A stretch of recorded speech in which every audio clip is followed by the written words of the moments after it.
किंतु जब कोई प्रिय हमसे दूर चला जाता है, इस संसार से चला जाता है, तब हम दुर्बल हो जाते हैं, सदा दुखी रहते हैं। क्या ये होना चाहिए? इस प्रकृति को देखिए, वृक्ष पत्तों के झड़ने से शोक नहीं मनाता, वो नए पत्तों के आने का स्वागत करता है। कल आप भी किसी के स्थान पे आए थे और कल आपके स्थान पे भी कोई और अवश्य आए, क्योंकि ये परिवर्तन है, ये इस प्रकृति का नियम है। इसमें शोक कैसे? जो छूटा उसका शोक मनाने के स्थान पर जो मिलेगा या जो आपके पास है उसका आनंद उठाइए। राधे राधे। व्यक्ति किसी और वस्तु या भाव से परिचित हो ना हो, भय और भविष्य दोनों ही व्यक्ति के मन में सदैव रहते हैं, जिनका अस्तित्व व्यक्ति के अस्तित्व पे भारी रहता है। विचित्र है ना? वह वो है जिसे आप नहीं जानते, जो अनजान है, और इसी कारण आपको भय लगता है कि ना जाने क्या होगा।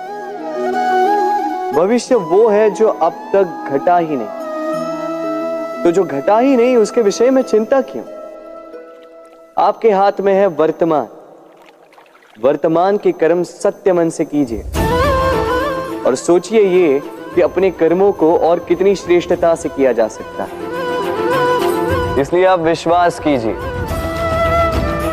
यदि वर्तमान के कर्मों को आप सत्य मन से करोगे तो भय स्वयं ही निकल जाएगा और भविष्य का फल अवश्य ही मीठा होगा। इसलिए भय और भविष्य से डरना छोड़ दीजिए, इस वर्तमान को जी।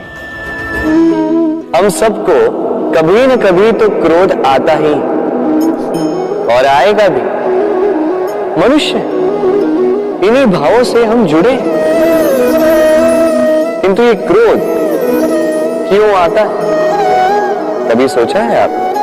ये क्रोध तब आता है जब हमारे मन के अनुसार कुछ ना हो, जैसे कभी कोई हमारी बात ना माने या कभी हमें पराजय प्राप्त हो जाए। किंतु इन सारी परिस्थितियों में आधार एक ही है कि कहीं ना कहीं किसी न किसी स्थान पे हम दुर्बल हैं। क्रोध जन्म लेता है हमारी दुर्बलता से और फिर वो हमारी सबसे बड़ी दुर्बलता बन जाता है। यदि क्रोध को वश में न रखा जाए तो भ्रम जन्म लेता है।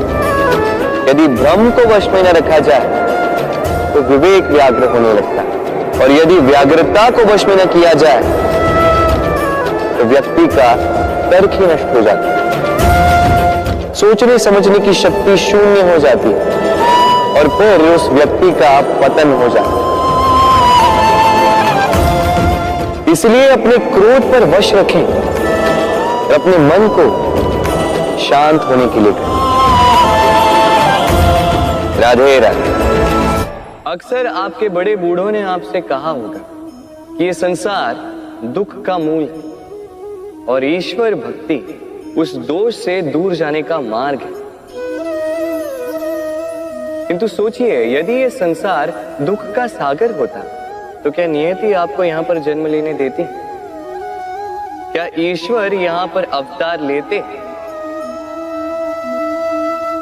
जब समस्याओं पर हमारा वश नहीं चलता, हम आरोप लगाते हैं इस संसार पर, यहां के लोगों को। सोचते हैं कि काश मैं यहां पे आया ही ना हो। एक किसान बंजर धरती पर जाता है और अपने परिश्रम से उसे लहलहाते खेत में परिवर्तित करता है। एक दर्जी जिसके पास एक सामान्य सा वस्त्र आता है, अपने परिश्रम से उसे एक सुंदर वेश में परिवर्तित कर देता है। आप भी परिश्रम कीजिए। ये महत्वपूर्ण नहीं है कि आप किस संसार में आए, ये महत्वपूर्ण नहीं है कि आप यहाँ कैसे आए। यदि कुछ महत्वपूर्ण है तो वो ये है कि जब आप गए तब आप इस संसार को कैसा छोड़कर गए। तो ये सोचकर जिए कि जो किसी के लिए नर्क है उसे किसी का स्वर्ग बना के निकलोगे तो आपका जीवन और आपका संसार दोनों धन्य हो जाएंगे।